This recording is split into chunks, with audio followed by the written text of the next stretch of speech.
चेंबूर से निर्दलीय उम्मीदवार के तौर पर चर्चा भर रहे झेब्रो फाउंडेशन के अध्यक्ष आशीष गडकरी को तब झटका लगा था जब एक छोटा सा कारण बताकर चुनाव अधिकारियों ने उनका फॉर्म रिजेक्ट कर दिया था। इसी के खिलाफ वह कोर्ट गए थे, जहां कोर्ट ने उनके पक्ष में फैसला सुनाया है। आशीष गडकरी का कहना है कि फैसला भले मेरे पक्ष में आया हो, लेकिन मेरा 5 साल बर्बाद हो गया, उसका क्या। सर्वप्रथम सगळ्या पत्रकारांचं खूप खूप स्वागत आणि परत आपण भेटतो माझ्या नॉमिनेशनच्या विषयावरती। आता आज भेटणं जे आहे बेसिकली आहे ती माझ्याकडे आज माझ्या कोर्टाची ऑर्डर आलेली आहे, म्हणून मी सगळ्यांना तुम्हाला बोलून घेतलंय आणि तुमच्या कानावरतून आणि तुमच्या माध्यमातून ही गोष्ट सगळ्या समाजामध्ये आणि सगळ्या लोकांमध्ये गेली पाहिजे की इलेक्शन कमिशनच्या कामामध्ये कसा घोळ चालतो ते। मी खरं म्हणजे तुमच्या मार्फत तुमच्या आज माध्यमातून इलेक्शन कमिशनचा जाहीर निषेध करत आहे आणि त्याचं कारण असं आहे की बेसिकली 173 कॉन्स्टिट्युएन्सी मध्ये मी स्वतः आशीष गडकरी मी आमदारकीसाठी फॉर्म भरला होता आणि 28 तारखेला फॉर्म भरल्यानंतर 29 तारखेला त्या दिवशी रात्री मला जेव्हा मी गेलो तिकडे मी प्रक्रिया मागच्या सांगितलं मला कसं काय सिस्टम त्यांनी केली, मला बोलवलं, मला बसवला, 8 लोकांनी आधी स्क्रुटनी केली माझ्या फॉर्मची, नंतर मला आरोकडे पाठवला आणि आरोकडे पाठवल्यानंतर त्याच्यानंतर मला त्यांनी 10 मिनिटात सांगितलं तुम्ही बाहेर बसा, आमची टीम स्क्रुटनी करेल फॉर्मची आणि तुम्हाला कळवेल।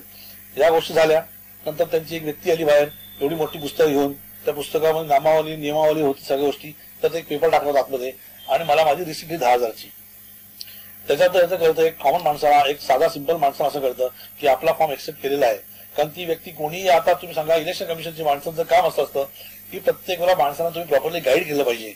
ते गाईड न करता तुम्ही त्याला अंधारात ठेवून तर सांगा तुम्ही बाहेर बसा, आम्ही तुम्हाला पाठवतो आणि डॉक्युमेंट्स काही तुम्ही रायटिंग मध्ये दिले असतात, तुम्ही व्हर्बली सांगितलं पाहिजे किंवा नंतर दुसऱ्या दिवशी तुम्ही फोन करायला पाहतात, तुम्ही आलेला आहे, तुम्हाला टाइम दिला गेलेला आहे, तुम्ही तुमचा मेल आयडी घेतलात, तुम्ही फोन नंबर घेतलात तुम्ही, आणि मेन म्हणजे ही प्रकाश थवळी नावाचे आरोग्य आहेत त्यांनी स्पष्ट येऊन सांगितलं सगळ्या लोकांना आमच्या समोर की जर तुम्ही पक्षातले असता कुठल्या तर सगळ्या पक्षांना आम्ही फोन केला होता की तुमचे डॉक्युमेंट्स तुम्ही देऊन आणू शकता आणि देऊ शकता। हे कधी 30 तारखेला जेव्हा तुम्ही स्क्रुटनी करत होते, म्हणजे 29 तारखेला मला बोलवल्यानंतर 30 तारखेचा दिवस आणखी तुमच्याकडे होता स्क्रुटनी करण्यासाठी आणि डॉक्युमेंटेशन मागण्यासाठी, आणि तुम्ही ते सगळ्यांसमोर एक्सेप्ट केलं होतं की जर मी पक्षाचा थ्रू फॉर्म भरला असता कुठच्या तर तुम्ही माझा फॉर्म तो रेक्टिफिकेशन साठी घेतला असता, डॉक्युमेंटेशन एक्स्ट्रा माझ्याकडे मागवले असतात, पण मी एक इंडिव्हिज्युअल असल्यामुळे इंडिपेंडेंट असल्यामुळे ही अशी मला वागणूक दिली गेली तिकडे, जी मी निषेध करतो।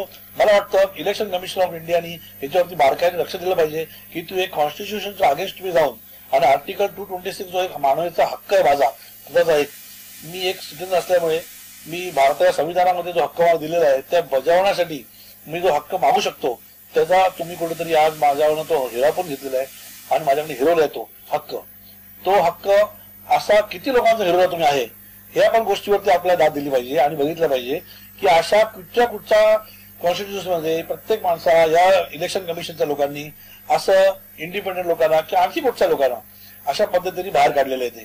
तुम्ही मला वाटतं की जी व्यक्ती आज 10 वर्ष काम करते आहे, जी व्यक्ती आज सर्वस्व द्यायला तयार आहे लोकांसाठी, त्या व्यक्तीला तुम्ही अशा पद्धतीने जर बाहेर काढताय तर मला वाटतं तुम्ही कुठेतरी माणसाचा हक्क भंग करताय आणि चांगल्या लोकांना पॉलिटिक्स मध्ये येण्यापासून तुम्ही रोखताय। ही प्रक्रिया जी आहे ही भयंकर डेंजरस आहे आणि या प्रक्रियेला कुठेतरी आळा घातला पाहिजे। इलेक्शन कमिशन ऑफ इंडिया जी एक इंडिव्हिज्युअल बॉडी आहे, मला वाटतंय की त्यांनी परत एकदा स्टडी केला पाहिजे की अशा पद्धतीने तुम्ही लोकांचे हक्क गमावून पक्षाला बेनिफिट करून अशा गोष्टी करू नका। मग तुम्ही याचा अर्थ आहे की तुम्ही संविधानाच्या अगेन्स्ट तुम्ही चालला आणि ही संविधानाच्या अगेन्स्टची गोष्ट असेल तर मला वाटतंय की इमिडिएट स्टॉप केली पाहिजे। आज हे मी बोलत नाहीये, मी जेव्हा रिट पिटिशन टाकली कोर्टामध्ये तेव्हा खंडपीठाने हा दिलेला आहे तो आवाज दिलेला होता, पिटिशनचा तरी ऑर्डर दिलेली आहे, त्या ऑर्डर मध्ये पॉइंट नंबर 5 त्यांनी स्पेसिफिकली मेन्शन केलेलं आहे, तुम्हाला वाचून दाखवतो पाहिजे मी। According to the petition if 2 views are possible, a liberal view should be taken and the petitioner ought to have been allowed to rectify his defects। म्हणजे याचा अर्थ माझा फॉर्म चे काय डिफेक्ट असतील तर तुम्ही त्यावेळेला 30 तारखेला माझ्याकडे करून घेतले पाहिजे होतात। Secondly, consecutively the petitioner's case is that the returning officer had arbitrarily rejected the nomination and this court in exercise of its jurisdiction under Article 226 ought to interfere and permit the petitioner's name to be included in the ballot paper, since there is significant time before the actual conduct of the election scheduled for November 20, 2024. तुम्ही हे लोक सगळं zoom करून check करू शकता. दिस is point number 5. Election कमिशनच्या against हायकोर्टाने ज्या जजनी खंडपीठाने ऑर्डर दिलेली आहे त्यात तरी क्लिअरली मेन्शन केलेलं आहे की this is completely the mistake of the RO which should be rectified and the petitioner should be given chance to nominate his name. त्यानंतर या लोकांचे अटॉर्नी जनरल जे काउन्सिल होते त्यांना बोलवण्यात आलं. त्याच्यानंतर त्या अटॉर्नी जनरलनी जे होते त्या काउन्सिलने असं फाईट केलं की 2006 मध्ये अशी कुठलीतरी एक आहे केस निघाली होती त्यात सुप्रीम कोर्टाला हायकोर्टला इलेक्शन डिले करण्याची प्रोसेस मध्ये पडलं नाही पाहिजे असं. पण ही इलेक्शन डिले करण्याची प्रोसेस नव्हतीच. त्यांनी आज फाईट केलेलं आहे. ते बोलले सर तुम्ही आज जर परमिशन द्याल तर अजूनपर्यंत इडिक्वेट सिग्निफिकंट टाइम थांबलेला आहे. 14-15 दिवस पेंडिंग होते. पण तरी त्यांच्या काउन्सिलनी असं कन्व्हिन्स केलं जजला की आता बॅलेट पेपर चेंज करू शकत नाही आम्ही. बॅलेट पेपर ऑलरेडी आलेले आहेत. आपल्या बॅलेट बॉक्स ऑलरेडी आलेले आहेत. बॅलेट बॉक्स मध्ये आता त्यांचं नाव टाकायचं असेल तर आपल्याला परत इंजिनियरला बोलावं लागेल.